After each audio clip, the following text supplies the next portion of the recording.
Croeso, hello, welcome to Rob, Ryan, Red, the Wrexham podcast brought to you in association with Red 10 People Development. Well, the circus might have left town, but myself and Nath will entertain you for the next hour or so. On today's podcast, we'll look back at the weekend win over Charlton, take a look at where we stand 1/3 into the championship season, and look at those who left in the summer and how they've got along so far. All that and more on today's show.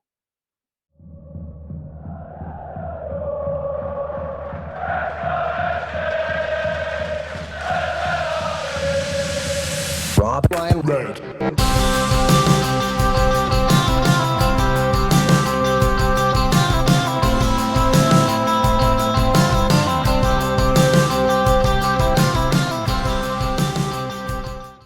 Well, Nath, back to one episode a week. I'm sure the listeners will be glad of that. Yeah, a third of the season gone. The circus came to town. Wrexham took 3 points, and it felt like almost a very stereotypical Wrexham win. When we look back on Phil Parkin's reign, we'll look at all these sort of narrow 1-0 victories we got. And the fact we keep on repeating them suggests that, it's not some sort of quirk either. And a victory over Charlton's always very sweet. I think we were both slightly concerned, given that, look, it was much easier for Charlton to get up for this one, I believe, given how the last meeting went. But Parky's boys did the professional job again. 3 more points on the board.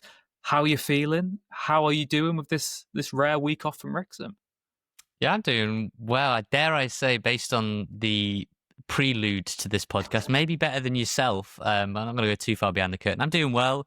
I said to Tash in the preview, or I can't remember if it was in the preview or after we finished that, Phil Parkinson does not like Nathan Jones. And that's pretty clear to see in any comments. If you've ever been in a press conference or you've seen them interacting, I'm not sure about Nathan Jones the other way, whether he has any ill feeling towards Phil Parkinson, but Parky definitely thinks it's very, very sweet when he gets one over Nathan Jones. And I think Ryan Reynolds put the clip out, didn't he, of Phil Parkinson's celebration after, which you don't see that much emotion after every single league game. And I think you could tell that one really did mean quite a lot. Charlton have been the pace setter for the for the promoted teams. Obviously, Birmingham went and lost at managerless Middlesbrough. And we're just kind of reeling them back in now, reeling Charlton back in. We both thought it would be a close game. It was. Penalty, Josh Windass off the bench. It was a weird incident involving the penalty. Mm. Kind of flicks it with his hand, but he flicks his head back, so it's very difficult to see. I thought it was a good call. Can see why you'd be aggrieved if you're a Charlton fan, but it does look like it hits his hand. But a rare one where you probably did need to watch it 3 or 4 times to come to your conclusion. But I'm overall, it's a long-winded way to say I'm doing quite well, as are Wrexham. What about you? Yeah, absolutely. I think as well what we've seen this week, Nath, is that the question that was held over Wrexham at the start of the season was, what can they do? This guy's been in charge for all this time. He's never done it in the Championship. Phil Parkinson, very different circumstances, of course, now at Wrexham. But as you mentioned, is there 3 Championship clubs without a manager at the moment? Swansea, Southampton and Middlesbrough, all managerless. I know there's different context behind all of those. 2 of them not going so well in Southampton and Swansea. Borough going so well that Rob Edwards has been poached by Wolves now. But there were so many questions and so much sort of disrespect towards Phil Parkinson because of, he's not glamorous. We said before, he's not got a sexy Portuguese name. He doesn't wear white trainers with a suit. But what we've seen this season is that by sticking with a manager and having such a clear philosophy, okay, it's not always been a style of play we've loved at times, and there are still maybe some limitations to it, and it needs to evolve again to be a promotion contender. But we've seen what that stability can do for a club this season. I think that's why Wrexham will be looking at the rest of the campaign. Like we said, a third of the way in now, 15 games of the 46 played.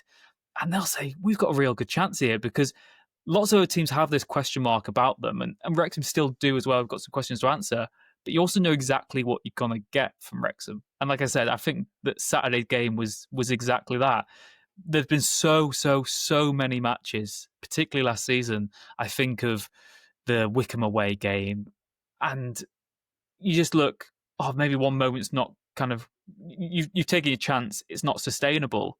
But we're doing it all the time. And like I said, this is what we'll look back on one day. And maybe when we've got this sexy Portuguese manager in charge, there'll be loads of times where we don't win these scrappy 1-0ers, but we just do it so often under Parky that I think it's really underappreciated as a trait that we can just get these grinded out wins, and particularly as we get into the winter sort of fixture schedule, I think they're going to be even more important. So when I look back at that Charlton game, I don't think any Wrexham fan could have been disappointed if we'd drawn it, because, like I said, the penalty is quite a freak incident. Arthur makes a world-class save, right at the end as well.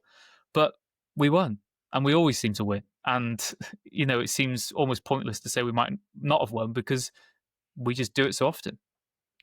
I hope someone started a drinking game to take a shot every time you say sexy Portuguese manager, because they'll be hammered by about 15 minutes into the podcast. We're only 6 minutes in. Yeah, Arthur was great. We gave Arthur his flowers last week, and that aged pretty well. Back-to-back clean sheets is only a good thing. You think the Oxford game as well, going back not too long ago when we really were in, I wouldn't say dire straits then, but pressure was, the dial was as kind of to the right as it could be, as high as it could be, in terms of hadn't had that home win. And now we just look a team who has found a foundation, right? And has found something that they can build on. I do stand by what I said last week. There were some comments saying that, Wrexham don't need to focus too much on their front line and, need to look at other areas. I do think that goals will be required. If Kiefer does go on a lean spell or you don't get a set piece, I do think you are going to need to bolster the attack. Ryan Hardy, I think, has played less than 15 minutes in the months of October and November. Pretty sure that's right. Sam Smith is getting very limited minutes. Obviously, Kiefer comes off at the very end, has pulled out of international duty. Parky said that's not a serious issue, but he will need to be assessed ahead of Ipswich. And in an ideal scenario, he's rested in that Wales, during the break for Wales. He's not going to play for Wales, and then he's ready to go for Ipswich. But I'm saying that if he's not ready to go for Ipswich, you go there feeling far less confident that you can score a goal, right? And that's not the way I think that the team that's in the top 6 will see this season out. They'll have other options. So, and also speaking to someone quite closely connected to the team, they were saying similar, that they think January will be a big push for a forward. So I stand by that last week. But I think defensively, we really have found, a formula for success. Arthur is coming into his own, is increasingly confident. Dom Hyan, we mentioned last week after the Portsmouth game, is a real diamond for us, a real great pickup. But, you should give credit to people like Dan Scarr and Max as well. Keeping someone like Callum Doyle at the team. We were getting very, very giddy when Callum Doyle arrived, I think with good reason, given his pedigree. But, at the very, very beginning of the season, Rich, if I'd have said, come the 12th of November, you're going to sit on a podcast and be giving credit to starting centre-back Dan Scarr, you probably would have sent me to the nearest hospital for a checkup. But there you go. That is how football can change. So, yeah, I think we've got the foundation defensively, and you saw that against Charlton, another pretty good team defensively. And, you just need to add some goals. It's one of those where this is going to be me being a hypocrite, because I like to be. But because I fully agree with you. I think we definitely still need something different in attack. Ultimately, some people will say, look, you only need one goal to win a game. We're literally just talking after a 1-0 win. If you got to the playoffs, you could win 1-0, draw 0-0, get to Huddersfield famously got promoted from the Championship. They drew all their playoff games, didn't they?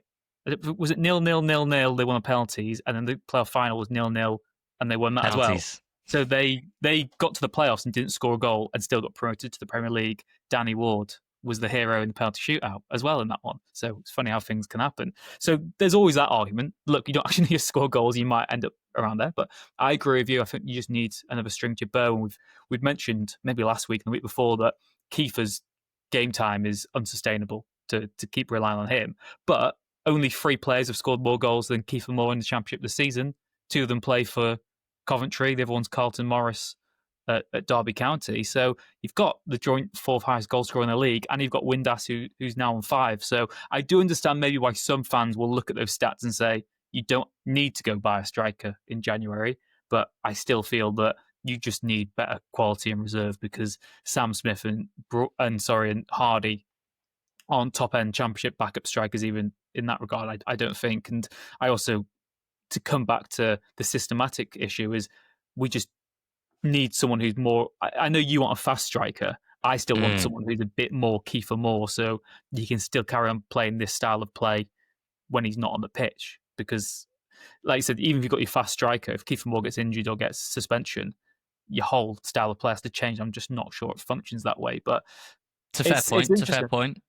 I'd like to know viewers' answer on that. If you want to email us, Rob Ryan Red, or let us know in the YouTube comments. Say we are going to sign a striker in Jan. Do you want what Nath wants, which is a wild card alternative, someone who's completely different to what we've got already? Or do you want someone else who is like Kiefer Moore, but not Kiefer Moore, just a backup to him so you carry on playing the same way? I can't really decide right now. I think I'm leaning towards another target man, but I see your argument as well for someone who's a bit pacier, got another sort of trick in their book.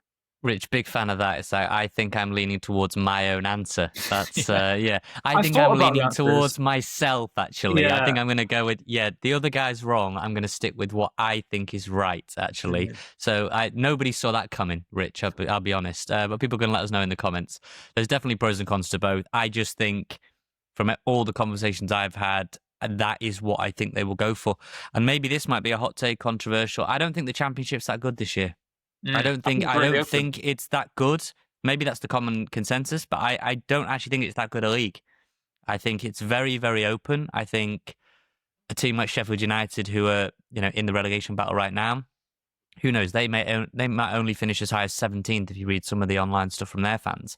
But if they get their act together, you just go on a run. It wouldn't shock anyone if they suddenly somehow got to the playoffs. There are teams in the playoffs that could easily drop away. Preston were just about clinging to survival on the final day. I remember where was the final day? Lincoln? I was in a pub in Lincoln with you, and we were watching Preston, and they were just about trying to survive, and they were in the relegation zone at some point, and then they survived, and now they're in the playoffs with Heckingbottom. And Millwall, we thought would be up there. Middlesbrough, you don't know what's going to happen with them post Rob Edwards. Coventry, a very good team, yes, but realistically, I think Leeds are going to come down next year.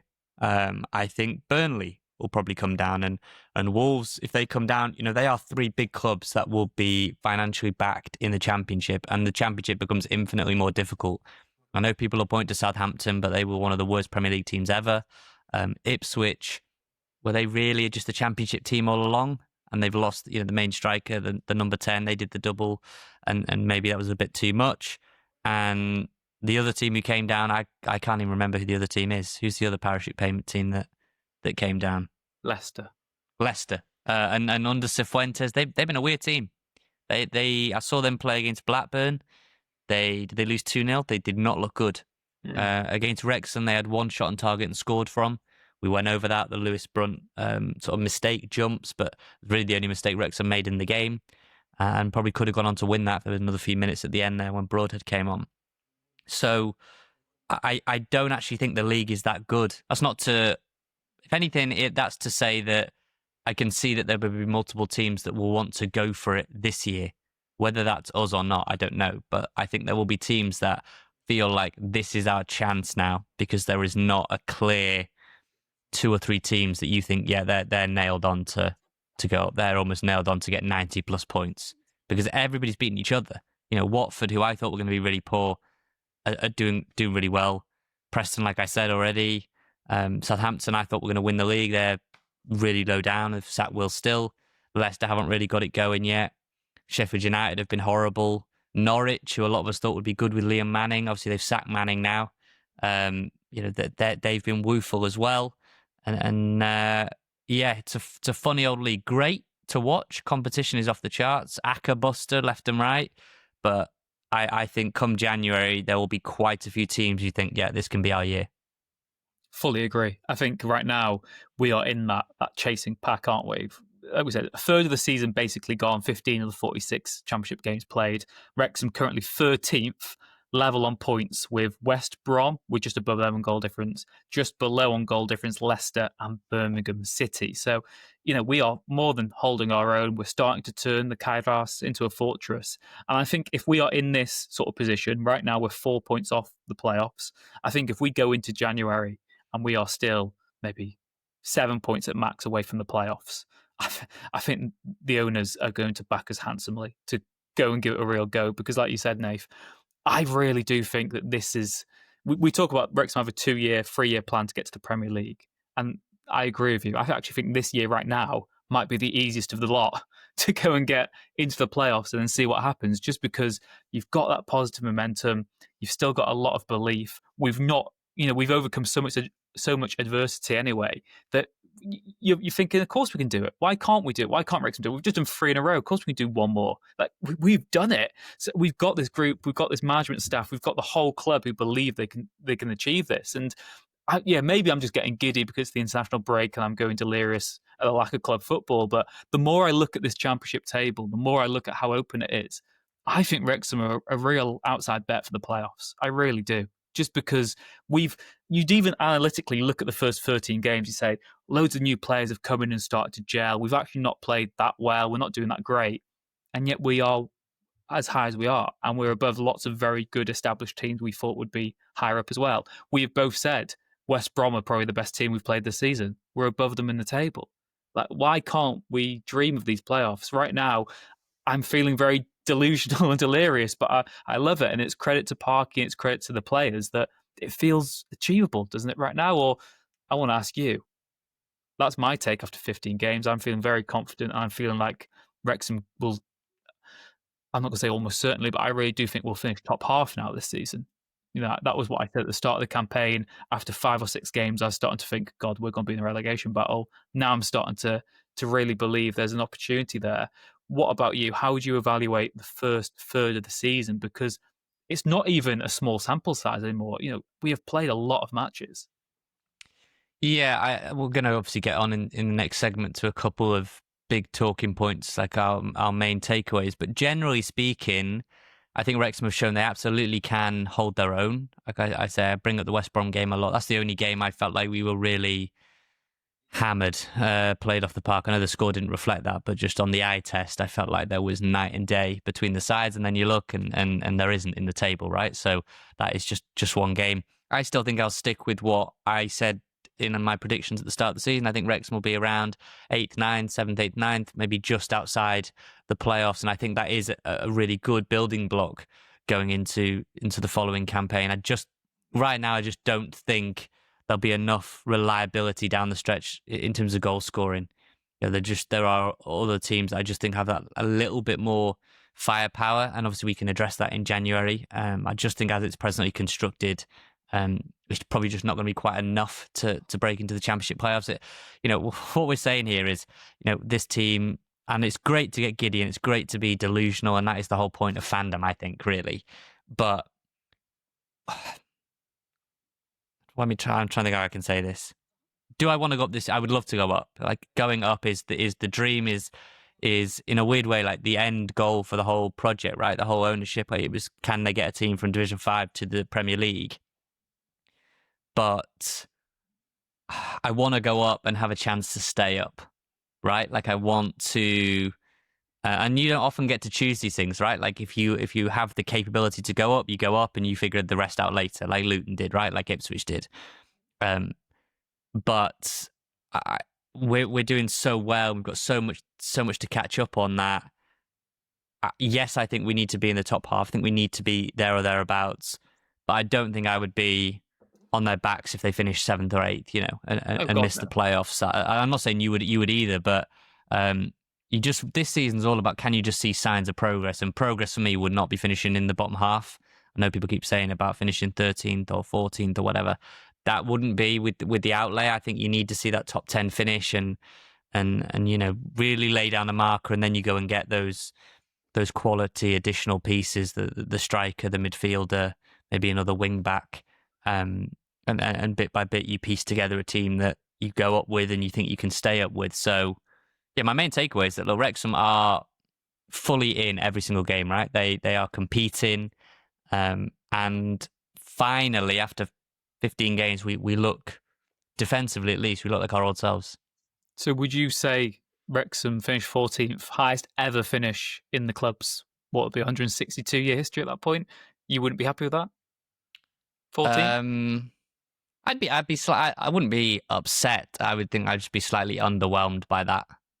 Based on what I've seen, to say that at the end, the be all and end all after a January window and everything, that there are 13 teams that perform better in a division that I don't think is particularly strong, quality competition does matter. Like I say, if you're losing out to a Leeds, Ipswich, there are teams you're going to lose out to, but with the budget we've had and the budget I think we will have again in January, yeah, I'd be lying if I wasn't slightly underwhelmed at that. And that'll get called entitled and a brat or whatever. That's fine. Just my opinion. I would be slightly underwhelmed if they finished bottom half this season. Before we get onto the 3 talking points we wanted to actually get onto in this podcast episode, then what I want to ask you now, hypothetically, today, we've spoken that, look, due to the financial fair play regulations in the Championship, a team can lose up to £40 million over the course of 3 years. Wrexham obviously had this massive summer spending. How much do you think you can risk in January? Because we're both saying that there's an opening there. I think we're both saying that even at Wrexham's absolute optimum, we'd maybe finish 6th. Do you know what I mean? Like if we spend really well in January, we get a few decisions our way, everyone stays fit, we could maybe get playoffs. That's kind of a culmination of everything. We're not saying we're going to get automatics. We're not saying it'll be convincing in the playoffs. We just might be able to sneak the playoffs on the last day if everything goes our way. So how much would you risk in January on spending on a striker? Would you look at it as a bigger 2-year project and say, actually, we could still get playoffs, but we don't need to spend in January. We can save a lot of money for next summer? Or are you saying, look, there's a real opportunity here. Let's spend big. Let's break the club record fee again. Let's go all out for a proper striker, or what are you saying? Obviously, context matters, right? Like in terms of where you are. If you're trying to claw it back from 14th, I think maybe you keep your powder dry. If you're 8th, and you just think these teams above us are not that, like they're running out of steam and we can, bring in a top player. Friend of mine is a Hull fan. I said to her when Joe Gelhardt signed that was a brilliant signing, and lo and behold, he's done brilliantly there on loan from Leeds. So I think you can get a spark plug type player that can just give everyone a lift. You saw what happened when Sam Smith came in. Even Rodriguez had really key moments in that run-in for all the flack he took, and there are others when Ollie Palmer came in that January and completely transformed things. January for me is always about market opportunity. Like, you're not signing someone for the sake of signing someone. So you're not getting a striker just because, well, we need a striker. We just are going to get any striker. If someone becomes available that you like and would want for the longer term, then do it. And I think you could do that to the tune of, I don't know, 7 or 8 million. I think you could get a decent player for that money. You could get a decent striker. You think I don't know all the other signings out there. I'm not talking about going and spending 15, 20 million on a player, but for 7 million in the Championship, you can get a really good player, whether that's from abroad or from within the league. And if you're a quote unquote big team, which I saw a lot of discourse and a lot of videos this week about how Wrexham are far from that, apparently, according to all these rival fans. Was this the one that we got invited to do and we didn't go and turn up to do? Yes. You know the one I mean. Yes. I was watching that video of these top lads in a pub drinking beers. They're all like content creators, aren't they? Content creators, podcasters, etc. Yeah. Throwing shade at Wrexham. I was like, I'm so glad I didn't go to that. Yeah. So anyway, so that was what it was. But when I was watching that,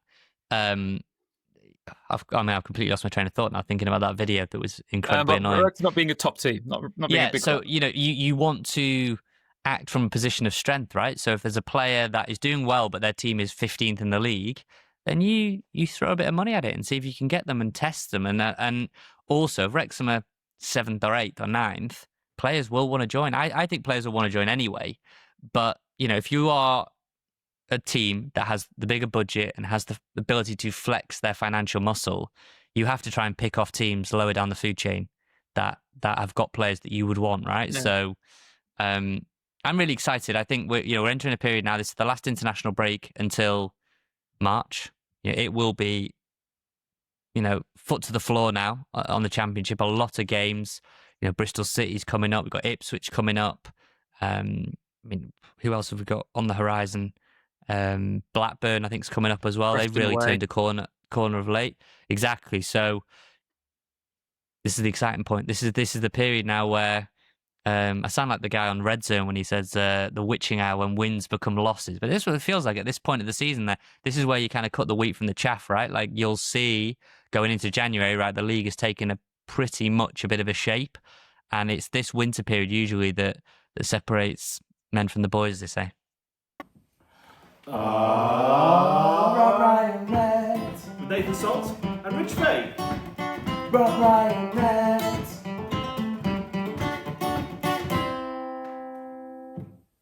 Well, Nate, we mentioned we're going to have some talking points, and we picked out 3 from the first 15 matches of the season. Then we face Ipswich Town next weekend. When we return, that'll be on next week's show, a proper preview of that.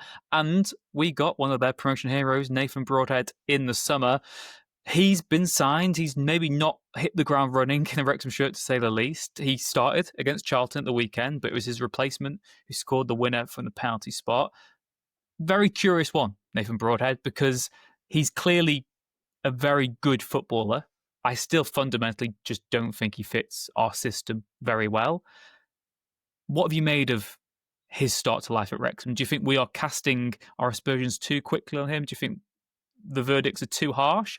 Or do you go down that sort of route that, look, if this guy wasn't from North Wales, we probably wouldn't have signed him? I don't think we signed him because he was from North Wales. Personally, I think it was just that's my cynical sort of.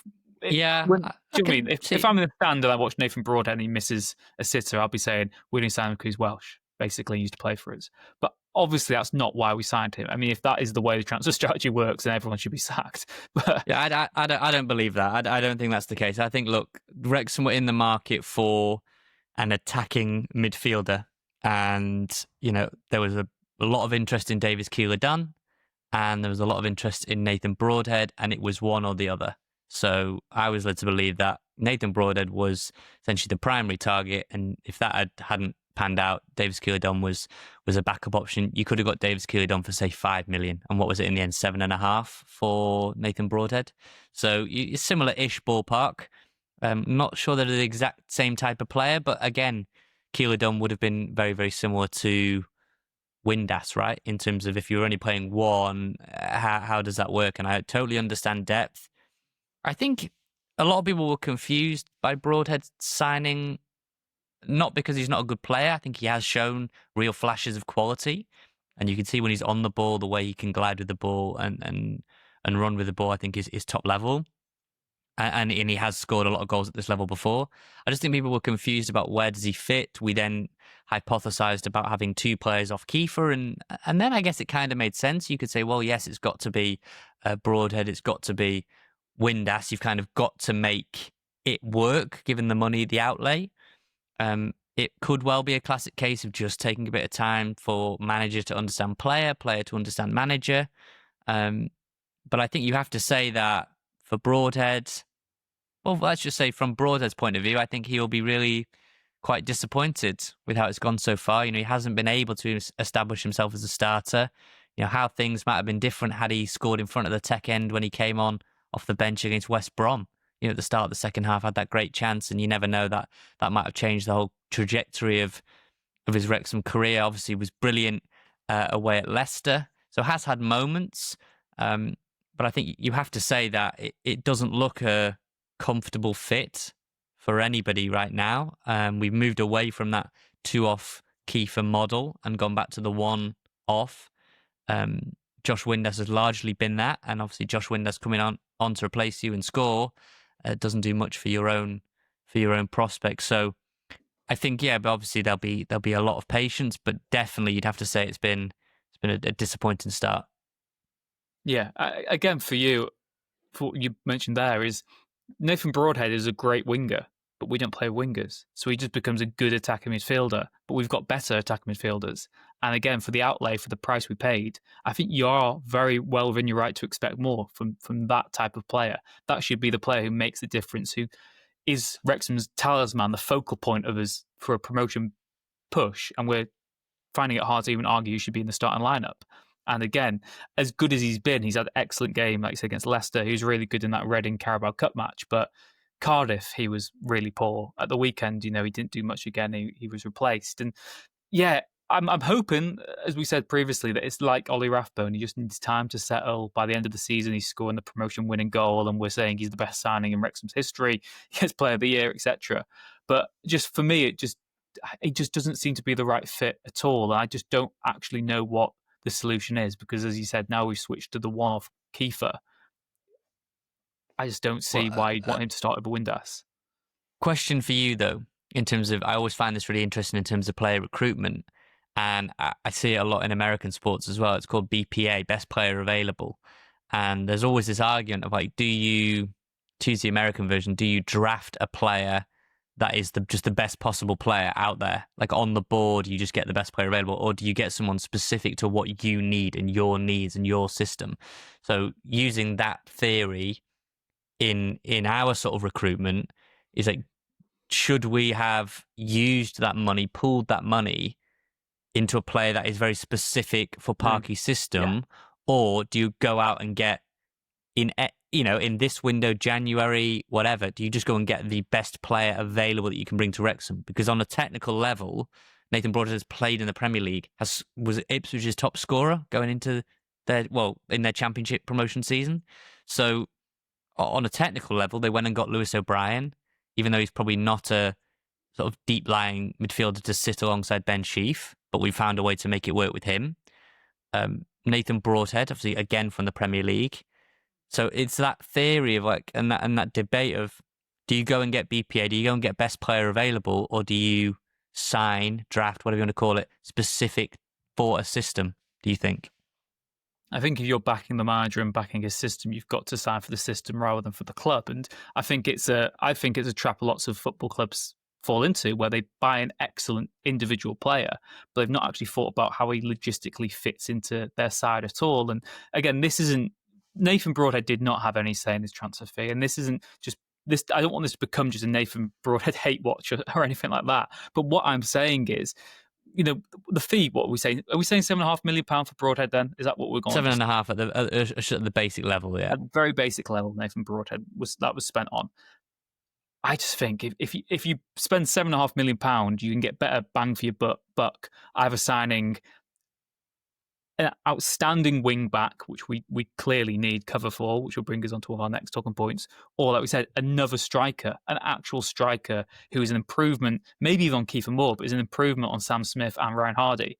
I just think there was better ways to spend that £7.5 million. And Broadhead, like we said, is a very good player, but you're spending £7.5 million on a player that does not have a clear role in the starting lineup. So yeah, I just think it's fundamentally just not quite the right fit right now. Hopefully he can either develop or we can adapt to accommodate him and bring out the best of him. But what I would say on this one, Nath, is the sort of poor performances from Nathan Broadhead are as much on the club as they are on the player.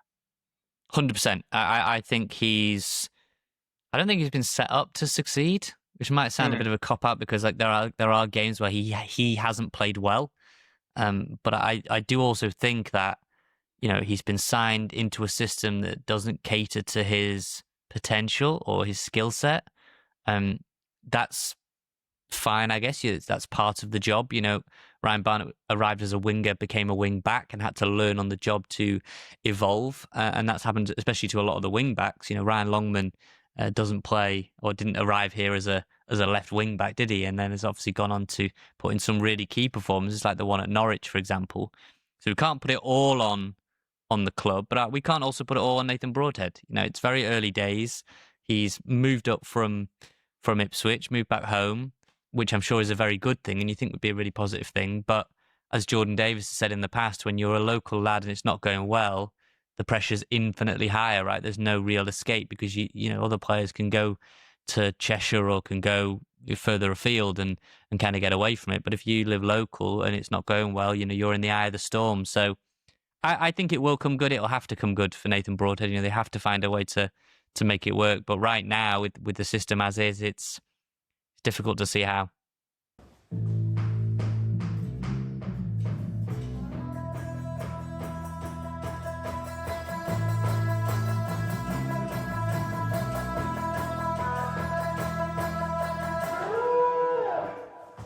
So, Nath, the other talking point we were going to get onto was wing-backs. We mentioned there that, look, we've said this for weeks, that at their optimum, Kabore and Cacace are up there with the very best in the Championship. And we've seen it, that when they are flying, Wrexham look like a completely different team. And I know it's become one of our bingo card sort of catchphrases, but for this system, your wing-backs have to be your best players. And if they play well, you play well as a team.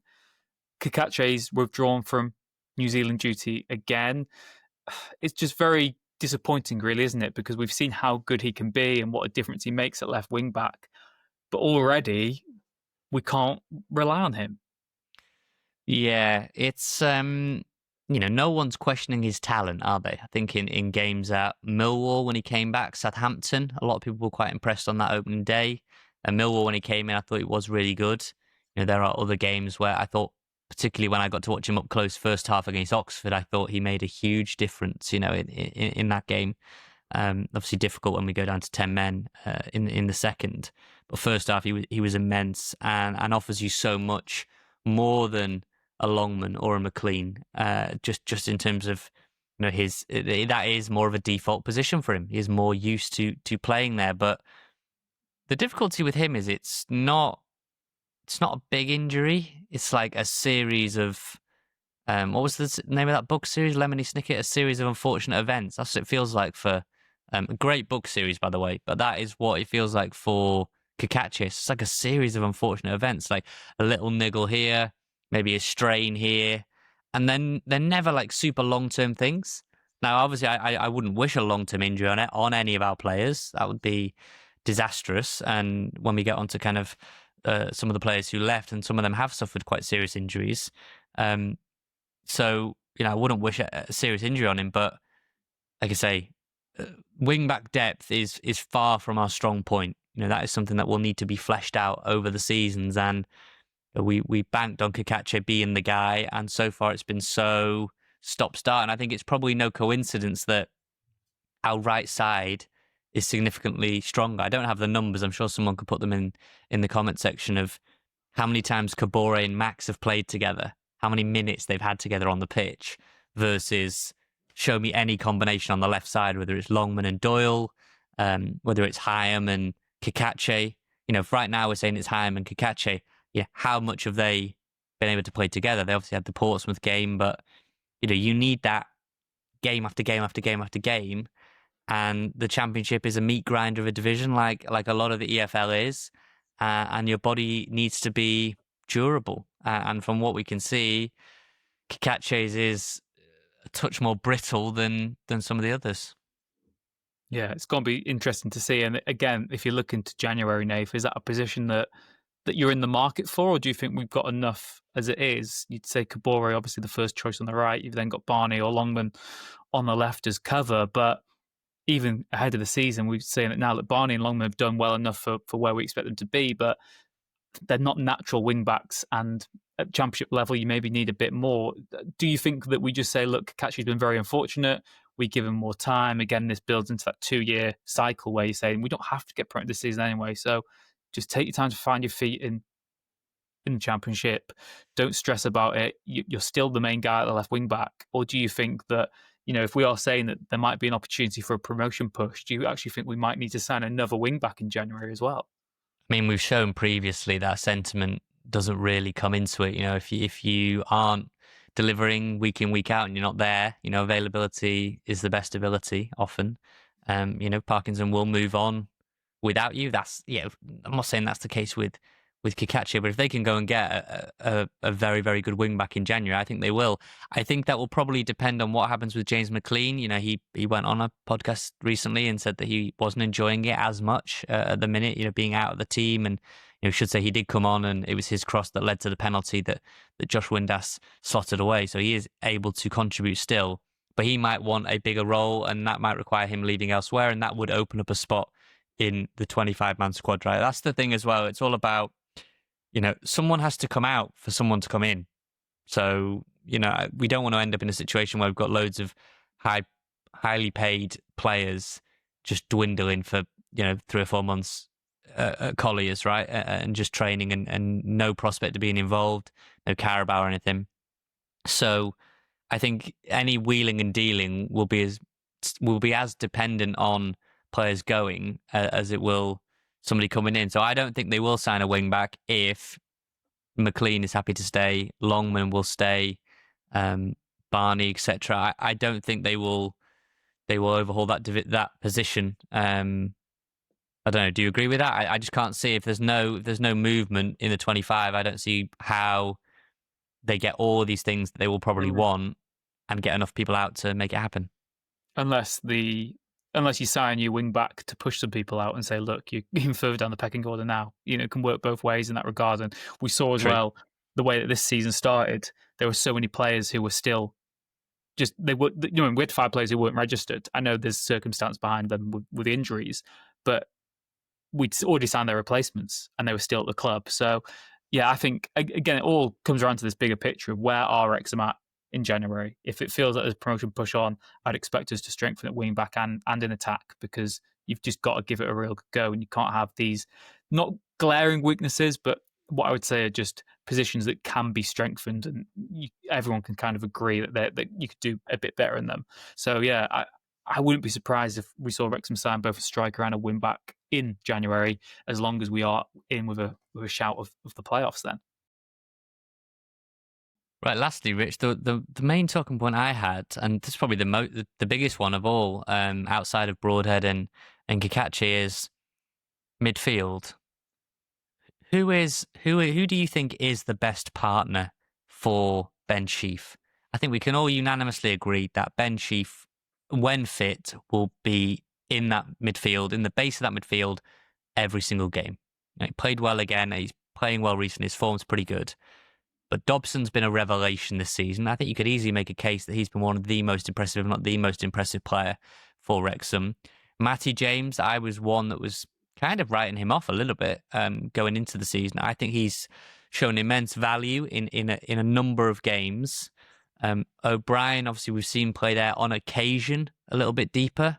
Rathbone, we haven't really been able to come back in, and we expect him to play higher. But midfield is an area where I don't think we would go and get a player in January, but it's as much about figuring out. I'm looking at a jigsaw, this 1,000-piece jigsaw that I've got next to me, finding pieces that go together, which I'm not very good at, clearly. But for Parky, is it game by game, in and out, or is it is there actually a definitive 2? I do still think the boring answer is that it depends on the opposition you're playing. And I think broadly, I would say Dobson and Sheaf are the most complementary, because you've got Dobson's energy, you've got his tenacity, you've got the pressing that he gives you, and just that energy. Just that's what he is. He just runs and runs and runs, and fans absolutely love him for that, because he just tries so hard. And then in James, you've got a more methodical player, someone who breaks up play really nicely, really calm in possession, and plays out of danger so well. There was a moment Leicester away that sticks in my mind where Matty James had the ball basically in his own area, and we just played this neat little triangle, similar to what Man City did at the weekend against Liverpool, where we just played it out of danger, hearts in your mouth, but we just looked so calm and composed, and Matty James was the catalyst for that, really. So for me, I think you start Dobson in most matches, just because lots of other teams tend to have the ball more, and by that nature, you need someone who's going to press them really well. So Dobson does that. In matches where you've got the ball, I think you go with Matty James, just because he's better on the ball. Dobson has really good passing. I think it's one of his most underrated traits. But I just think Matty James is better in possession. But what I would say, for me, the plan is you go Sheaf and Dobson to start with. Last 20 minutes, half hour, you bring Matty James on, just to control the game, just for his authority, his leadership, his experience. So for me right now, it's Dobson. It has to be. What about you? Well, I was just going to play devil's advocate just to be annoying, and say that to use your exact words, basically, the flip side could be that you have James and Sheaf to control a game when it's maybe a bit more frantic at the beginning. And as tired legs occur and as the game wanes, you bring on kind of the Tasmanian devil in George Dobson to just kind of run around and cause chaos. That's a bit unfair, really, on Dobson, because he's a lot more refined than that. But you know what I mean? Bring boundless energy with people like Dobson and Rathbone. And that could equally be effective, right? And I think, to be honest, to not play devil's advocate, I think you are right. It probably is Dobson. But I do think Matty James has shown immense experience. And you got to remember that he did plug in 40 games for Bristol City before he came to us. You know, he had almost a full campaign in the Championship. And I do think someone alongside Sheaf next to him, there are two really highly intelligent players there. Players who've played in FA Cup semi-finals and won a Premier League and done incredible things in their career, and their football IQ is off the charts. Is as good as anyone in the squad. And especially if you're trying to flood, if you're trying to be more attacking and you want the wing backs to go on and you want Windhouse and you want more, and you do need some defensively solid players, and Matty James and Ben Sheaf are quite happy to sit there and dictate as a pair of quarterbacks almost, So I do think there is an argument to be made that those two from the off just give you so much control. Yeah, it does just depend on the circumstance. I think if it's a home game or it's a game where I feel just maybe the bigger, I don't know. It just depends on the opposition. If I'm expecting Wrexham to control the game and I expect Wrexham to win and maybe playing at home, I want Matty James because I know, like you said, he just gives us that foothold, make sure you control, sort of captains the side metaphorically and literally, and just guides you home. Whereas with Dobson, like we said, it's those physical traits that he brings and that are really good. But I think the real sort of argument there is it's great. You've got so many possibilities. We've spoken there about how in attack we don't have many sort of options, and maybe at wing back we're limited.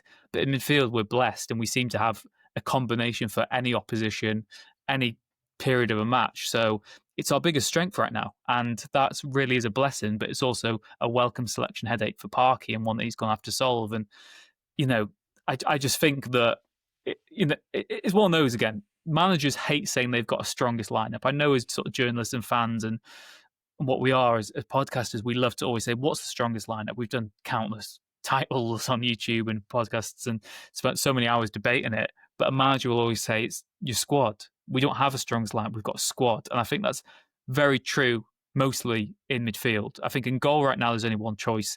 Back three seems to only be sort of one option right now until Scar comes out, which we think he will do at some point, but right now he can't.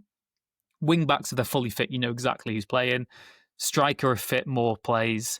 And then the only position is that even if everyone's fit, there's still a real debate to be had about midfield. And that just shows you how strong it is.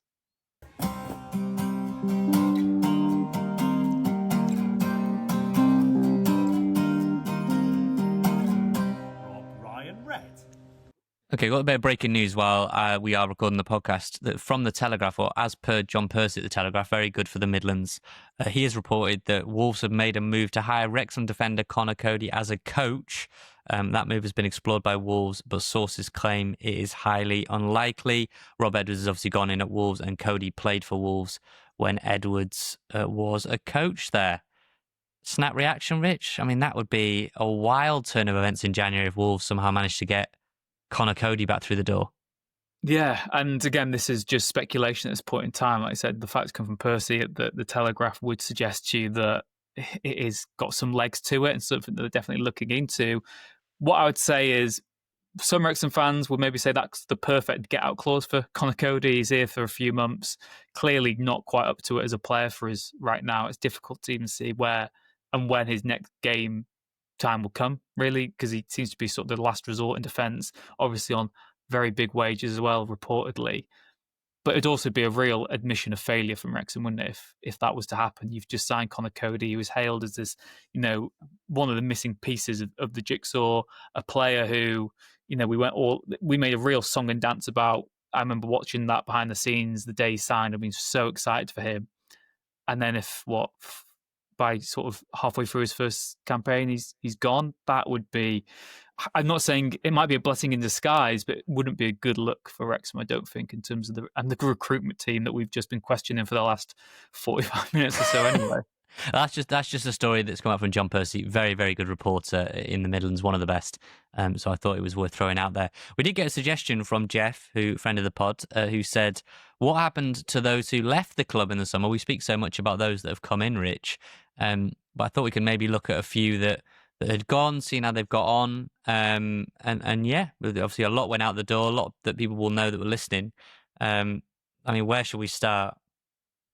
Who do you want to start with? If anyone's watching on YouTube, they can see I've got a print of someone over my shoulder. We've got to start with Paul Mullin, haven't we? He's the most talked about Wrexham player, probably even now, even though he didn't play for the club and joined Wigan on loan at the start of the season. He's been sort of in and out of the squad over the last few games. He played 85 minutes at the weekend in a 2-1 defeat to Stockport. Prior to that, he played a minute against Exeter. He played for them in the FA Cup against Hemel Hempstead. Was on the bench against Mansfield, on the bench against Port Vale. Rich, I think with Mullin, I think people remember or should remember that he's under contract until 2027. You remember that? Was it New Year's Eve, New Year's Day when they did that big announcement of Elliot Lee and Paul Mullin getting their contract extension? I think that was 2024 through till 2027. So Paul Mullin has only left on loan. Conceivably could come back and play for Wrexham again. I don't see that personally, but I guess that in theory that is possible. 4 goals in 20 games so far. Manager at Wigan, Ryan Lowe, obviously knows him well. But there have been many a press conference at Wigan where a lot of the questions have been around Paul Mullin.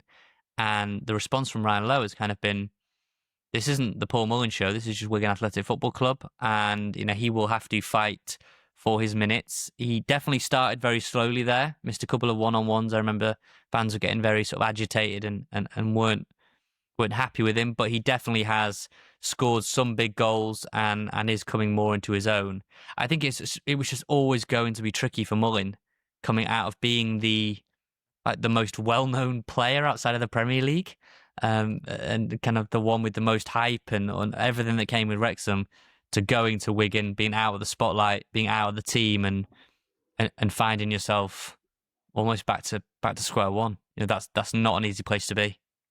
No, and it's really difficult because he'll feel he doesn't have a point to prove, but he also has got a massive point to prove, just because the thing that was always held against Paul Mullin was he's never done it in League One. He's really good in League Two and in the National League, and we saw that at Wrexham, and then got to League One, in and out of the team. Obviously scores goal of the season for us against Blackpool.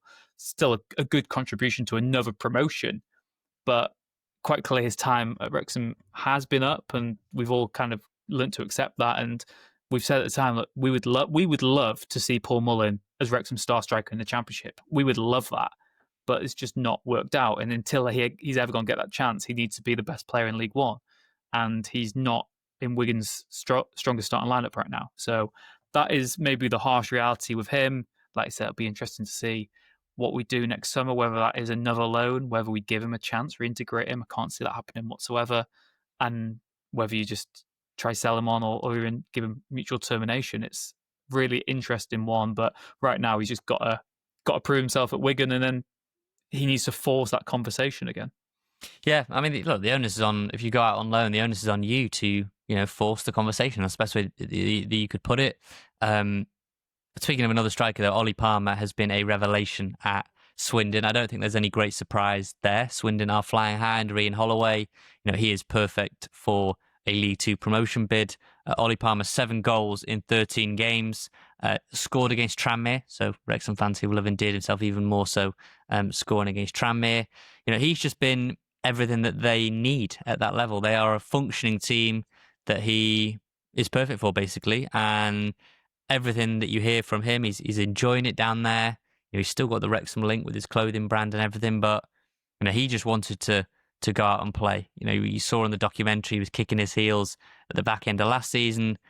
He did get that great send-off game against Hull. Obviously didn't go on to count for anything down the line, but it was still, in isolation, a brilliant moment for Ollie Palmer. And if Ollie Palmer can be another promotion hero for somebody else, I don't think there'd be a fan base as happy as Swindon outside of Wrexham. I think every Wrexham fan would be absolutely buzzing for Ollie Palmer in that case. And Ollie Palmer has been one of the ones, I think he's probably been the most successful, alongside maybe Jack Marriott, that's gone out and not maybe tailed off. Yeah, absolutely. And, we've even been devil's advocate on this podcast recently and said he might have done a job for Wrexham in the Championship, given he's the better suited target man replacement for Kiefer than Sam Smith or Ryan Hardy. And I know that that's what I do think there would have been a role for him, but like I said, it would have been very minimal in this Wrexham team right now. Important for him to feel appreciated, to get that game time again, and he's doing so. So that's great to see.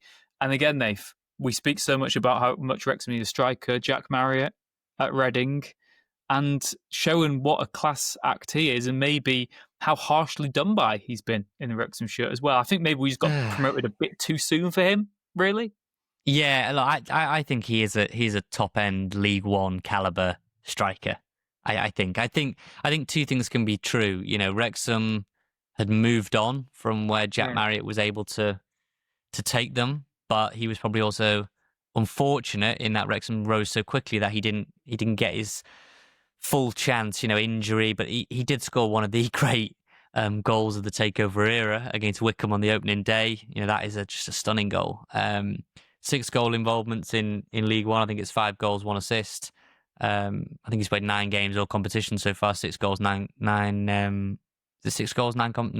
games, all competitions.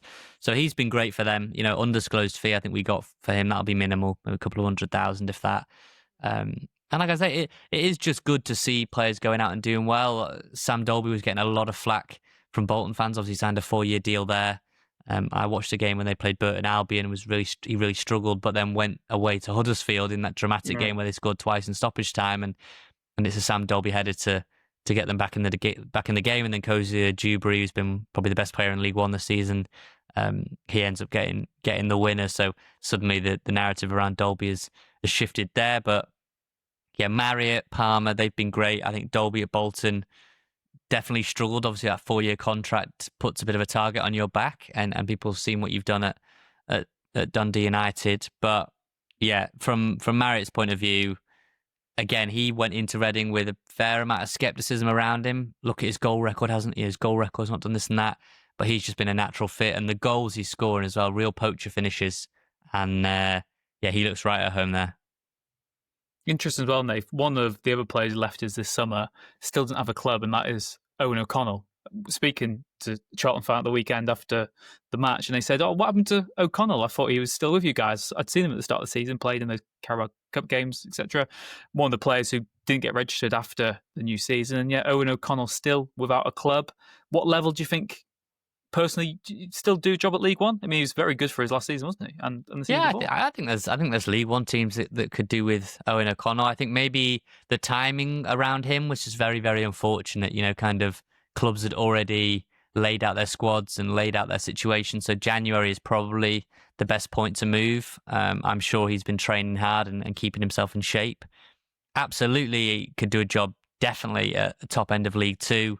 League One, I still think he can be viable. I wouldn't say above that. He might want to go abroad, maybe just try a different experience. But I would be very, very surprised. I mean, I know I'm saying that given he's a free agent, but I would be very, very surprised if he was a free agent for the entire season. I would find that difficult to believe, because there's a player there that, okay, yes, he's got the odd mistake in him, but so does every player at all levels really, but definitely in the EFL.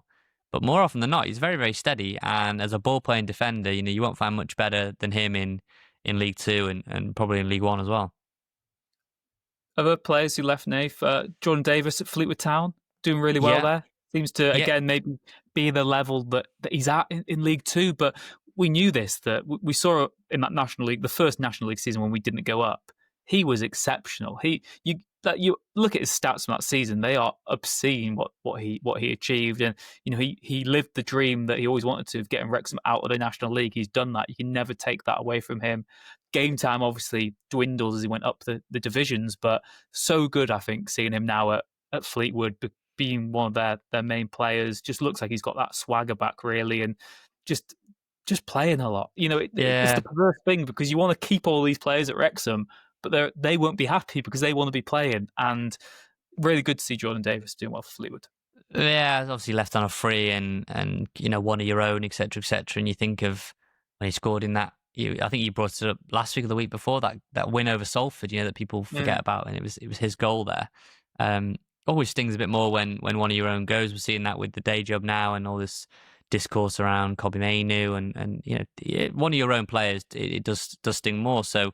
And it also means more when they do well. I think Jordan's in a similar boat to Cacace, though, where his body is quite fragile and he does pick up injuries, little niggly injuries that then end up snowballing into bigger issues. So I do just wish him a clean bill of health, and if he's healthy, then his talent is not in question. He has an immense amount of talent, and yeah, it's great to see him doing well. I was actually going to bring up 2 guys we loaned to Peterborough, which was Jacob Mendy and Tom O'Connor. Tom O'Connor, I've got it down that he's been playing centre-back for them. So he's playing left centre-back for us. And he's played every minute in League One since the move. Just 90, Mr. Reliable. Has been good for them. Obviously, they've had a lot of ups and downs. Jacob Mendy back at Wrexham. He is facing months on the sidelines. Real shame for him because, Rich, he was finishing a training session. I think they were doing some like set piece drills or like extra little bits at the very, very, very end of the session. And he picked up a groin injury in those closing moments of training, and they had the scan on it. And it was like, okay, you're going back to Wrexham. You are out for months. You are going to be out for months. Real shame. Obviously, we sponsored Mendy's shirts for a couple of seasons. Really nice guy. And, there were moments like that with Wrexham, wasn't it? Where I remember Solihull away. He just burst down the line and then his hamstring went. I remember seeing him hobble around the pitch, and that was really unfortunate. I think Torquay at home was another one where you seen him limping off. So I do wish him the best, Jacob Mendy, because months on the sidelines, loaned out. He's one that I'm sure will be looking for pastures new at the very, very end of the season. But he's another that if you can keep him healthy, definitely top end National League, League Two, I think he could absolutely do a job. There is a real player there, real burst. You just hope that injuries haven't necessarily caught up with him. Another one, Gorgeous George. I just love him. Still the most gorgeous player in the EFL. 9 appearances for Burton so far. Had a little injury that kept him out for a couple of games. Wasn't in the squad at the weekend when they lost to Crewe 3-1. But yeah, playing most weeks again for Burton in League One, and they're lower to mid-table. That's absolutely fine. Again, it's so that is such a good level, and we've risen so quickly that we can always look at him and be like, oh, he's only playing in League One. But that is a remarkable achievement itself. Rich, do you think? Well, two-part question. Do you think Gorgeous George is the best-looking Wrexham player of your entire lifetime? And two, do you think a sexy Portuguese manager with white trainers that will eventually succeed Phil Parkinson in your eyes, it will be better looking than Gorgeous George? No one's better looking than Gorgeous George. To answer both of your questions there, simple as that. Fair enough. Yeah, they have it. No, he's a great player. Really, really loved watching him. Shame I think he made 7 appearances for his last season. Remember that day he got a red card, was it? Like home against Colchester. I just remember people around the team were like, this is so weird because he's like quite mild-mannered, and it was just, was that Morecambe at home? I can't remember who it was. It was a home game where he got a straight red card. And I just remember people around the group saying, that was so weird. It was like so out of character for him. But yeah, he's so versatile as well, can play centre-back. And Burton have got a good one there. The Wrexham-Burton sort of deal sheet there is a good one for Gorgeous George. And there are a couple of others, like I say, Mo Fall's out on loan at Port Vale under Darren Moore. He scored a couple of goals. Again, very, very raw prospect. It remains to be seen if he will ever pull on a Wrexham shirt again. The difficulty for those that have gone out on loan is it's kind of a bit like when Jake Hyde went out on loan. You're just kind of like loaning them out so that they get closer to expiry or their contract expires. A bit like Sam Dolby. After the fact, we were kind of like, oh, maybe we, should have extended. But hindsight's 2020. We didn't think that when he was, shipped off to Dundee United, and we were quite happy to move him on. So one for you then, Dave. Go ahead. I know this is hypothetical, and again, I think, like I said, most loans are just sort of kicking the can down the road. I think, given how quickly we've gone up the divisions, we're not actually loaning players out to develop them anymore. We're just loaning them to get them off our books. Whereas if we become a stable team in one division, you can loan to develop and say, oh, this time next year he might be at championship standard. But for us, it's just about balancing the books. There was lots of discourse, of course, in the summer about Sam Dolby. Do you think he actually would have done a job for us in the championship had we offered him? Had he accepted the contract? No. Where do you think he'd be in that? Yeah, he'd be no. But I mean, if you want my hot take, I think Wrexham will loan out Ryan Hardy in January. I don't even know if that's a hot take or not. I think they might just say we need to move this along, and I think Sam Dolby would have been behind Ryan Hardy. So that probably shows you where he would have been. I mean, there's no way. I'm just refusing to believe that you're going to argue the contrary on that. No, yeah. On Sam Dolby. Yeah. On both of them, to be honest. Ryan Hardy might join Conor Coady at Wolves. Who knows? We'll see. Maybe by next week's podcast we'll have an answer on that one. Other ones as well. Stephen Fletcher retired now. We've given him his flowers. We have that moment. Yeah. You think that's probably it, isn't it, for the loan roundup for this week's show? Yeah, Mark Howard went to Salford. I think he's played a couple of games there. Obviously came back recently. He was a penalty hero in the EFL Trophy recently. Yes. Yeah. He came back recently as a pundit. He is at the point of his career now where he is looking beyond. Salford might well be his final hurrah. Chomp did great for us. Again, anytime you see Wrexham names like him come up, you do wish them the best. I'm just having a quick scan. George Evans, Seb Revan out on loan, having a bit of a problem with injury. And he's one where I would say to end on Revan, Rich, he's one that's 22 years old. And you were kind of hoping that maybe he would just dominate at wing back at a lower level, or dominate out full back, and then come in and there's your Cacace backup, right? Or he could play at left wing back, and it just hasn't quite clicked for Revan since he was Rotherham's Player of the Year in the Championship before he joined us. So he's the one that's